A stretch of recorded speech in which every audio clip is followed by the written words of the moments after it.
देश के बड़े किसान नेता राकेश टिकैत हमारे साथ इस समय लाइव जुड़ गए हैं और आज किसानों का आंदोलन भी है। तो आज क्या है पूरा मामला, ये सीधे उन्हीं से हम संवाद करते हैं। राकेश टिकैत जी, टीवी 27 न्यूज में आपका बहुत बहुत स्वागत है। राकेश जी, किसान अन्नदाता है। धन्यवाद साहब, धन्यवाद, नमस्कार। राकेश जी, किसान अन्नदाता है लेकिन हमेशा संघर्ष करता रहता है। किसान को जी राकेश जी, मेरी आवाज आ रही है आपको? यही के आवाज आ रही है आपकी। हमारी आवाज आ रही? जी बिल्कुल आ रही है, बिल्कुल आ रही है। हमने ये कहा कि हर आदमी किसान को अन्नदाता बतावे, उसको भगवान बतावे। भगवान को ही लूटने की कोशिश कर रहा। चैनल पे सरकार की जबान से सरकार की फाइल में किसान अन्नदाता है। एक चीज बता दो, किसान आंदोलन कर रहा, कोई इंडस्ट्रीज बन रही, कोई फ्लैट बन रहे, एयरपोर्ट बन रहा है, हर चीज सड़क बन रही, बाजार भाव पर खरीदते जा रही। गिट्टी ले लो, कंक्रीट ले लो, मिट्टी ले लो, लेबर, इंजीनियर, जो उसमें इक्विपमेंट लग रहा, सब बाजार भाव से है। लोहा, गिट्टी, सरिया। लेकिन किसान की जमीन सस्ती चाहिए। ये कौन सा गणित है? ये गणित समझ में नहीं आया हमारी। भाई हमको भी एक बार इसको समझा दो तो किसान भी आंदोलन ना करे। फिर कोई और बता दो, कोई आंदोलन कर रहा है, कोई सरिया वाला कर रहा होगा जी मेरा स्टील एयरपोर्ट बन रहा है या सड़क बन रही, वहां पे सस्ता जा रहा है जी, मैं सस्ता नहीं दूंगा। कोई गिट्टी वाला बता दो कोई सस्ती दे रहा हो, कोई लेबर बता दो जी मैं जो आधे रेट पे काम करवा रहा, कोई इंजीनियर बता दो। लेकिन किसान की जमीन सस्ती क्यों है? ये हमारा एक बड़ा सवाल है। ने डीएनडी में बड़ा आंदोलन देखा, क्या समस्याएं सुलझ नहीं पा रही? सरकार आपसे बात नहीं करना चाहती है?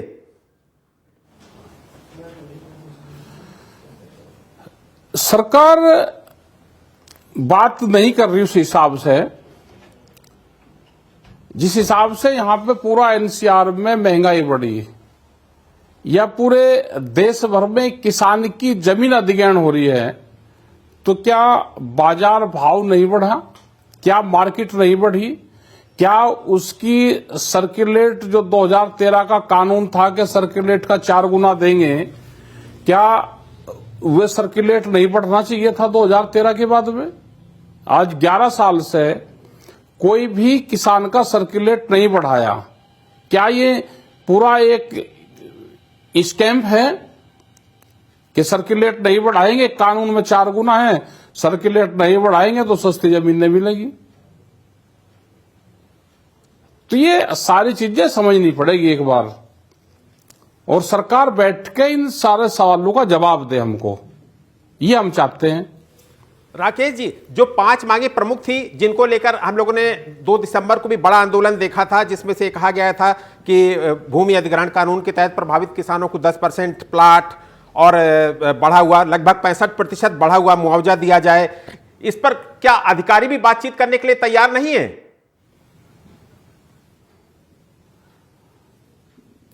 ये सरकारी लेवल के स्तर की बात है। सरकार की अधिकारी में कोई हाथ में नहीं है। अधिकारी तो जो सरकार की पॉलिसी होगी उसी पे काम करेंगे। मुख्यमंत्री जी ने कल कुछ कहा है, उनको कल दिल्ली आए थे वे योगी जी, और उन्हें तीनों अथॉरिटी को कहा कि किसान के जो लंबित मामले हैं उसको निपटा जाए। तो आज देखते हैं, आज यहाँ पे मीटिंग भी है कि उसके बाद में अधिकारी का क्या रुख रहता है और कितनी बात पे सरकारी से या अथॉरिटियों से सहमति बनती है, कितनी पर नहीं बनती। तो आज मीटिंग होगी, मीटिंग के बाद में अधिकारी को बुलवाएंगे, वहां पे वो दे देंगे, और फिर 1-2 दिन में 4 दिन में मीटिंगें शुरू होनी चाहिए किसान की, क्योंकि टेबल टॉक नहीं होगी जब तक कोई समाधान नहीं निकलेगा। प्रशासन, अथॉरिटी अपनी बात रखे, किसान अपनी बात रखेगा, तो किसान का भी पक्ष सुनना चाहिए। राकेश जी, भूमिहीन किसानों के बच्चों को रोजगार और पुनर्वास का लाभ दिए जाने को लेकर कई बार आप लोगों ने आंदोलन किया और उस पर सरकार ने कहा कि नहीं, हम ऐसा करने जा रहे हैं, लेकिन क्या धरातल में ये सारी चीजें दिख रही हैं? देखो धरातल पर तो नहीं है, सारे अधिकारी भी उसी तरह की पॉलिसी बनाते हैं जैसे सरकार चाहती है। जिनका गांव उजड़ेगा वो कहां विस्थापित होंगे? उनके पास में जमीन नहीं है लेकिन उनके पास में गांव है, वे रोजगार खत्म होंगे तो उनको रोजगार प्राथमिकता, उन बच्चों को रोजगार दिया जाए जो भूमिहीन हैं, उसका लाभ उनको मिलना चाहिए। अगर उनके आबादी उजड़ती है तो कितनी आबादी में वे रह रहे हैं, कितना उनका फिर परिवार है, उसके हिसाब से उनको प्लाट दिया जाए। अब 50 गज और 60 गज में कोई रह सकता है?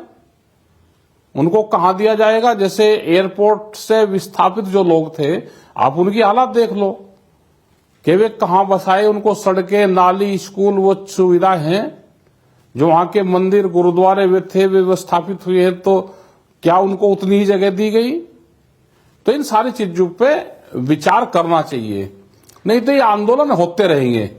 राकेश जी, अभी हम लोग जो चर्चा कर रहे थे कि किसान अन्नदाता है, लेकिन हमेशा हम लोग देखते हैं कि वो संघर्ष करता रहता है और मौके बेमौके हमेशा राजनीति का भी शिकार होता है। ईमानदारी से कोई भी दल उनकी बात कहने के लिए तैयार नहीं होता है। हां, किसानों को जरूर वो राजनीतिक दल आगे कर देते हैं। राकेश जी,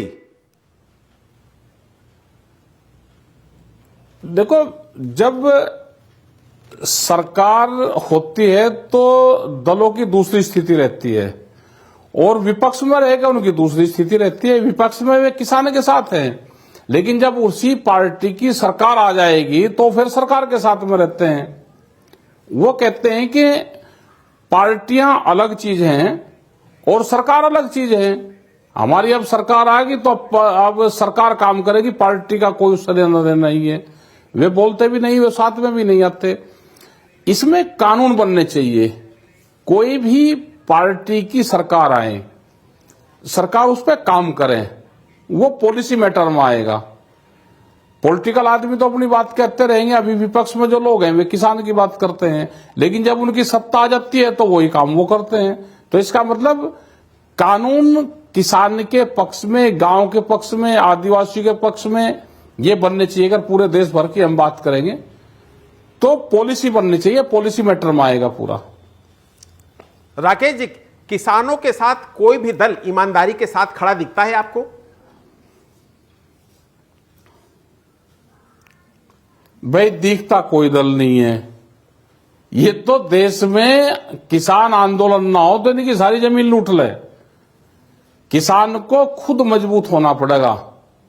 किसी दल के भरोसे, किसी पॉलिटिकल पार्टी के भरोसे नहीं रहना चाहिए। हमको सीधी सरकारों से बातचीत करनी चाहिए, किसान संगठनों को। अगर किसी दल के या विपक्ष के या पॉलिटिकल सिस्टम में फंसोगे तो वो काम होगा ही नहीं। हमको पॉलिटिकल सिस्टम से दूर रह के ही हमारा काम चलेगा। अपने किसान संगठन को मजबूत रखें। लेकिन सरकारों की अब इस तरह की धारणा बन गई कि किसान संगठनों को तोड़ने का काम करोगे। बहुत से किसान संगठन अब देश में बन गए तो जनता किस पर विश्वास करे? बहुत किसान संगठन अब देश में बन गए। राकेश जी, लगता नहीं कि चौधरी महेंद्र सिंह टिकैत जो उस समय जब वो राजनीति करते थे तो एक ही नेता हुआ करते थे पूरे देश में, और उनके एक इशारे पर पूरी दिल्ली ठहर जाती थी, जाम हो जाती थी। अब उस टाइप का कोई किसान नेता नहीं रहा जिसका लाभ सरकारें लेती हैं। और चूंकि अब किसान आंदोलन तमाम सारे किसान संगठनों में बिखरता चला जाता है, एकता नहीं दिखती, इसकी वजह से आपकी बात मजबूती के साथ सरकार तक नहीं पहुंच पाती। नहीं, सरकारों की तो पॉलिसी है कि किसान संगठनों को तोड़ा जाए। ये सरकारों की तो पॉलिसी है।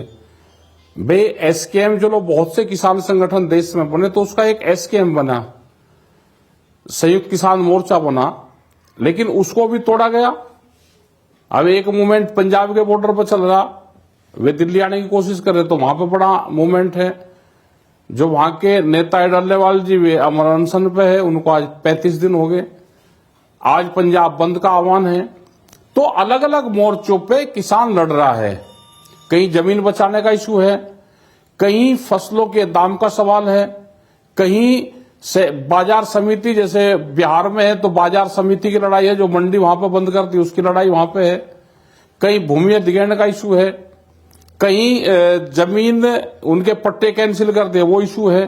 तो ये बहुत से इशू अलग अलग जगह के अलग अलग इशू है। कश्मीर का इशू अलग रहेगा क्योंकि वहां पे जिस तरह से सेब के भरे हुए ट्रकों को रोका जाता है बॉर्डर पे, तो वहां एक अलग इशू है। तो ये अलग अलग इशू सब जगह रहेंगे। हरियाणा में ओलावृष्टि हुई 3 दिन पहले, तो उसका इशू अलग रहेगा, वो तत्कालीन इशू है। अभी जो 2 दिन पहले वर्षा हुई, ओलावृष्टि हुई, तो वो नया इशू आ जाएगा। कुछ जो 4-5 जिलों में ओलावृष्टि हुई, तो सरकार को पॉलिसी बनानी पड़ेगी। बिल्कुल राकेश जी जो किसान संगठन अलग थलग इधर उधर हुए और बिखराव जो देखने को मिलता है, एक वजह यह तो है जिसकी वजह से आपकी बातें मजबूती के साथ ना तो सरकार तक पहुंच पाती हैं और ना ही सरकार उन पर संज्ञान लेती है। जी, हमने बार बार कहा है ना कि बहुत से किसान संगठन बन गए, आपस में किसान संगठन ही एक दूसरे के खिलाफ लड़ते रहते हैं और सरकार इसका फायदा लेती है। भाई पॉलिसी तो सबकी एक है। एमएसपी गारंटी कानून अगर नेशनल वाइज लिया जाए तो ये बड़ा सवाल है कि आप जो एमएसपी की फसलें हैं, खास करके 23-24 फसलें हैं, उन फसलों को जो भारत सरकार का रेट है उसके कम पे ना खरीदा जाए। ये कानून बना दो, सरकार को जितना खरीद करनी है वो कर ले। स्वामीनाथन कमेटी की रिपोर्ट जो सरकार ने जब 2014 में आई, तो उस टाइम पे इन्होंने कहा था कि हमारी सरकार आएगी तो स्वामीनाथन कमेटी की रिपोर्ट को लागू करेंगे, तो वो लागू नहीं करा। तो ये 2 चीज तो बहुत बड़े सवाल ये दोनों हैं।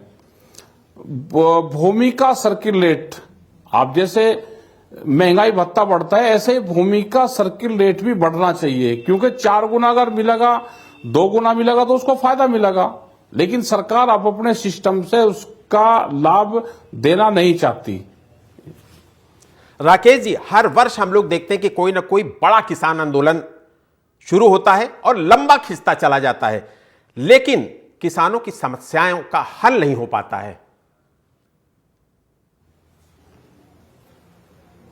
ये आंदोलन तो चलेंगे क्योंकि जिस तरह की सरकार है, अब जो सरकार दिल्ली में 13 महीने का आंदोलन चला, एक देश की राजधानी को देश के किसान ने घेर कर रखा।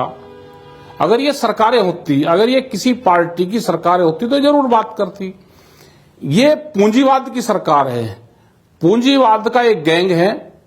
उस गैंग ने इस देश पे पॉलिटिकल सिस्टम से कब्जा करा, तो उसको कोई लिहाज शर्म नहीं है। वे किस एमपी से, किस राष्ट्रपति से कौन सा बयान दिलवा दे अपने पक्ष में, आपने बीच में देखा भी होगा।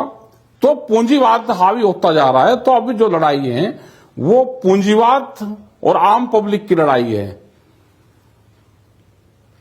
राकेश जी, क्या किसानों की एक संयुक्त समिति नहीं बनना चाहिए जिसमें पूरे देश भर के किसानों की बातें एक साथ सरकार के सामने रखी जाएं? चाहे वो पंजाब की बात हो, चाहे उत्तर प्रदेश के किसानों की मांगे हो, वो सारी संयुक्त रूप से सरकार के सामने रखी जाएं। अभी वही आप चर्चा भी कर रहे थे कि जो अलग अलग किसान संगठन बने वो संयुक्त रूप से अपनी बात सरकार तक पहुंचाएं।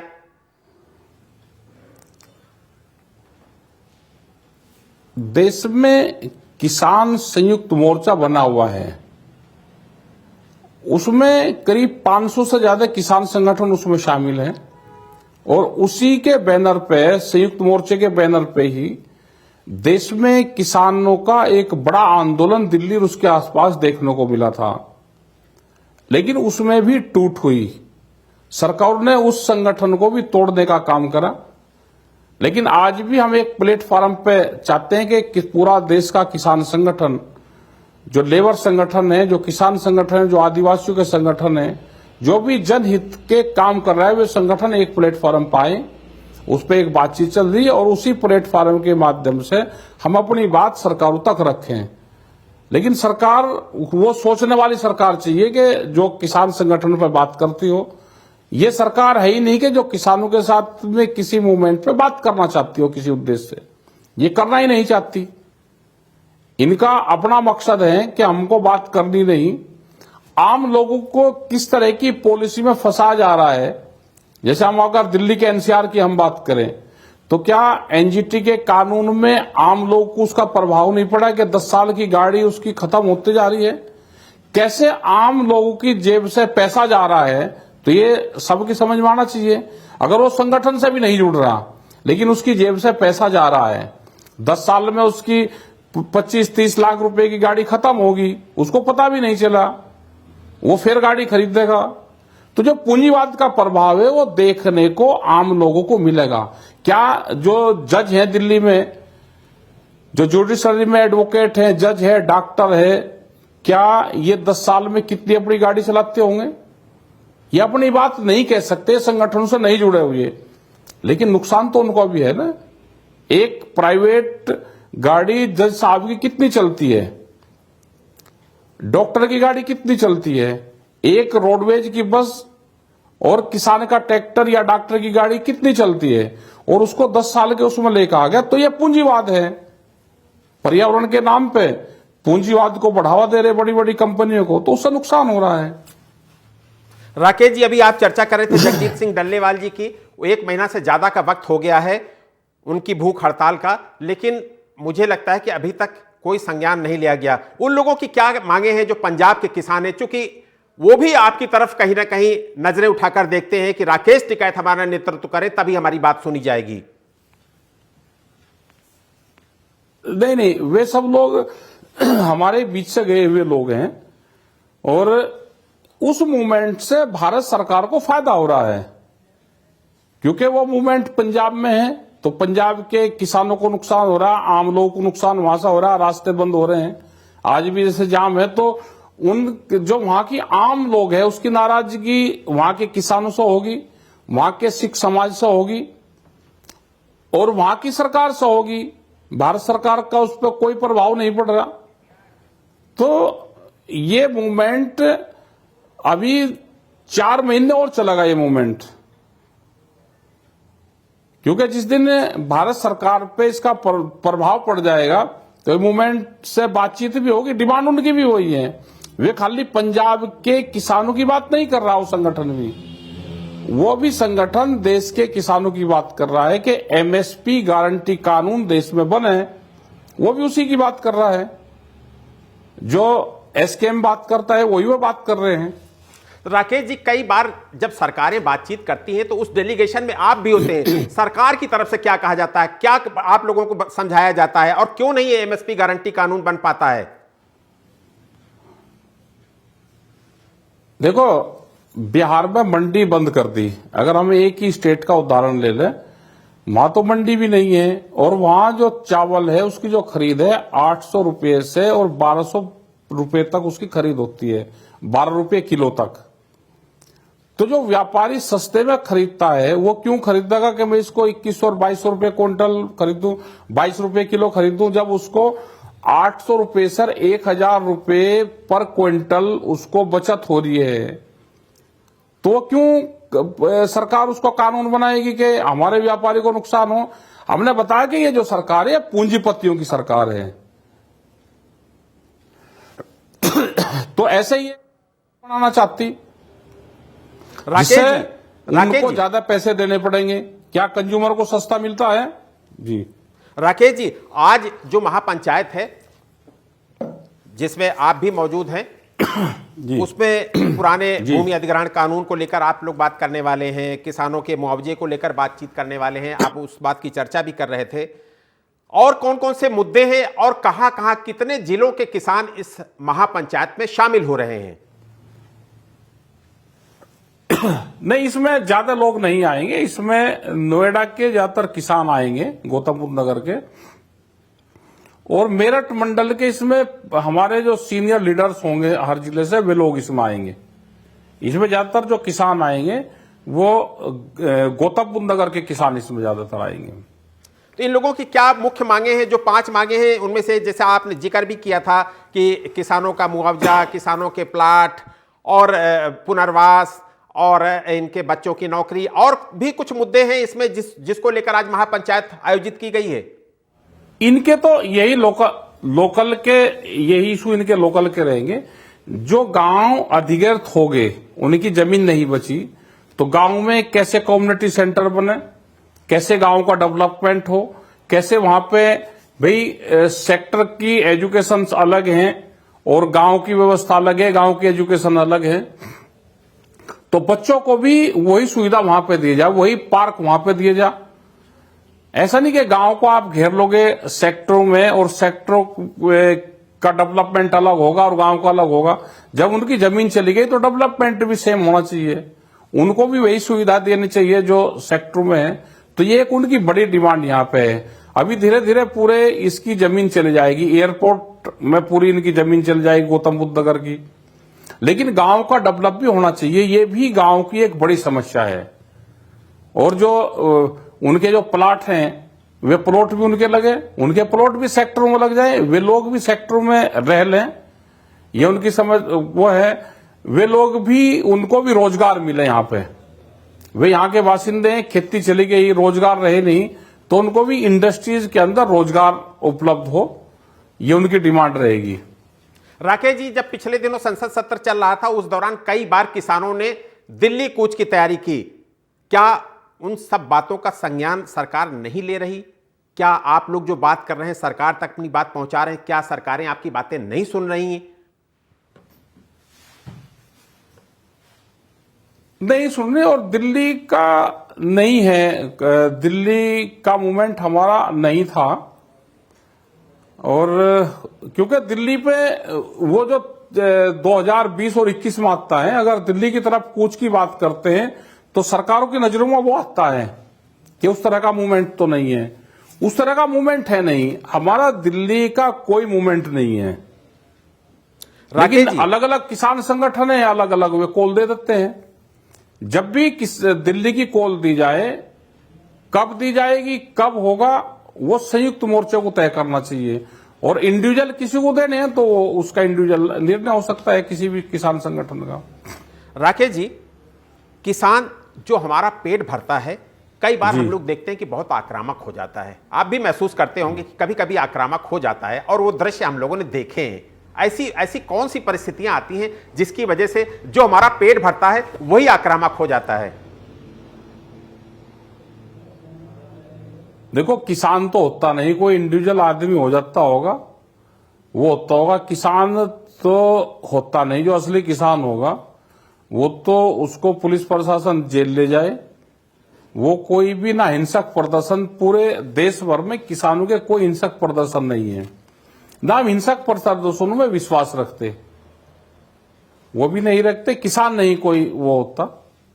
तो राकेश जी, ये कौन लोग होते हैं जो ट्रैक्टर लेकर आते हैं और ट्रैक्टर को रोकते भी नहीं, आगे बढ़ते चले जाते हैं? ट्रैक्टर कोई नहीं, ऐसा नहीं भाई। ट्रैक्टर कोई टैंक थोड़ा है ट्रैक्टर को, ट्रैक्टर में कोई हिंसक लोग आते हैं?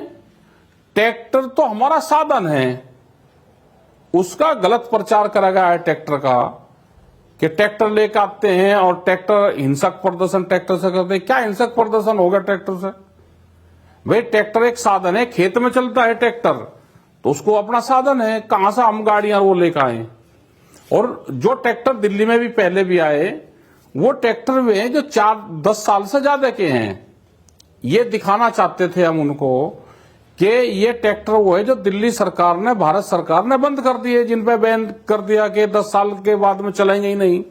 अब सारे ट्रैक्टर चलते हैं। जो ट्रैक्टर 500-600 किलोमीटर से दिल्ली में आ सकता है, वो हमारे खेत में भी चलता है, उसको एनजीटी से बाहर कर दो। यही तो डिमांड है हमारी। राकेश जी, जहां आज आप महापंचायत में आए हैं, वहीं के आसपास एक गांव है घोड़ी बछेड़ा।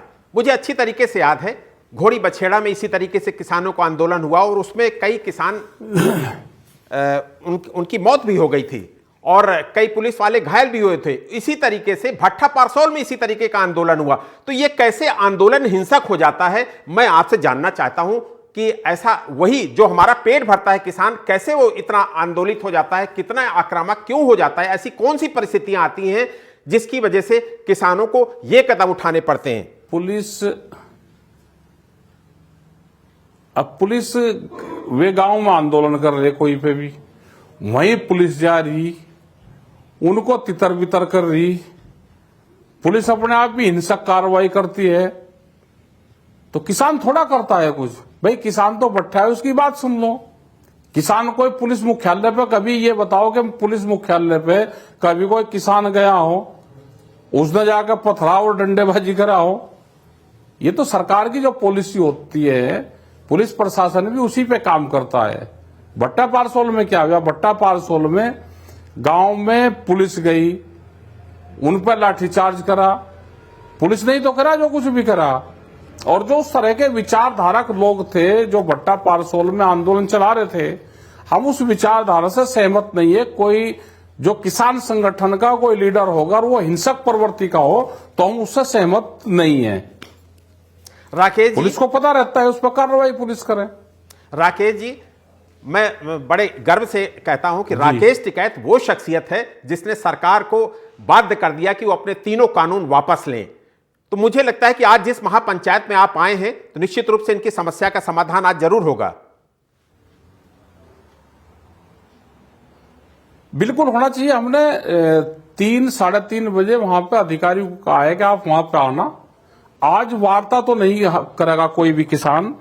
आज हम जो उनकी डिमांड होगी वो डिमांड चार्ट यहाँ के अधिकारियों को देंगे और फिर यहाँ की जो कमेटी बनी हुई है गौतम बुद्ध नगर की, वो कमेटी और यहाँ का ऑथोरिटी के लोग उसमें बैठ के अपनी बातचीत शुरू करें। एक प्लेटफॉर्म बना हुआ है, शायद मुख्यमंत्री जी ने भी कोई कमेटी यहाँ पे बनाई सरकार ने। कल भी उन्होंने कुछ घोषणा करी, यहाँ के 3 ऑथोरिटी के लोग बुलवाए थे। और क्या किसानों की समस्या और रह रही है, क्या सरकार ने दिया है, क्या अथॉरिटी को और देना है, तो इसमें एक बातचीत का प्लेटफॉर्म तैयार करें। उस प्लेटफॉर्म पर बैठें, टेबल टॉक करें, क्योंकि हम तो 3:30-4 बजे यहां से चले जाएंगे। हमको तो कल चौटाला जी के उसमें प्रोग्राम में जो उनका भोग का प्रोग्राम है उसमें जाएंगे, हम तो यहां से निकल जाएंगे। अभी 4 बजे हमसे छोड़ देंगे। अब जो भी बात कर रहे हैं यहाँ की लोकल कमेटी, हम कमेटी में भी नहीं रहते, हम उसमें लोकल कमेटी और यहाँ के जो किसान हैं और जो प्रशासनिक अधिकारी ऑथोरिटी के, वे अपनी बातचीत शुरू करें।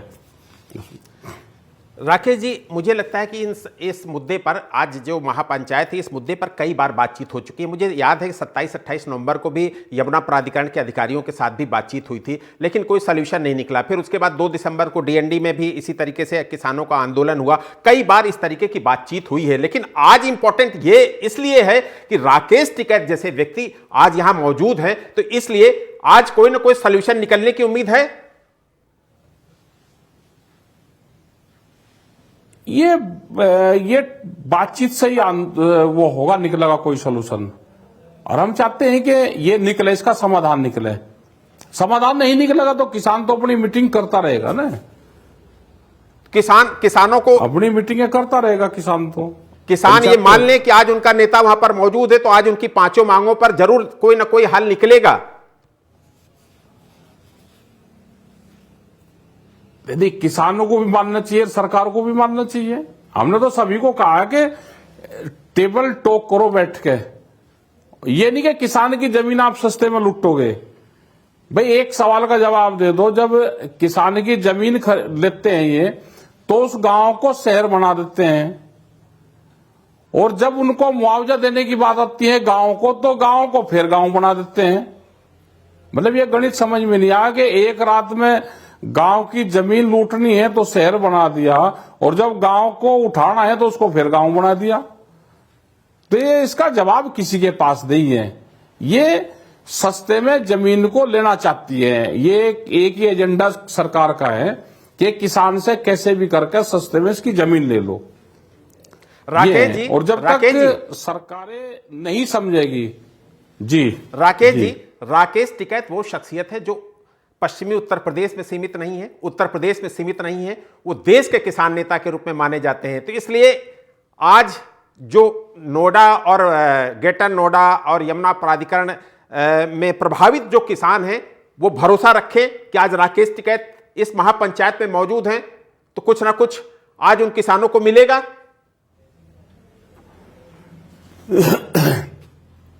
ये तो अधिकारी बताएंगे, हमारे हाथ में थोड़ा है, हम तो किसानों की तरफ से हैं। राकेश टिकैत वो शख्सियत है जिन्होंने सरकार को बाध्य कर दिया कि वो तीनों कानून वापस ले। साथ में है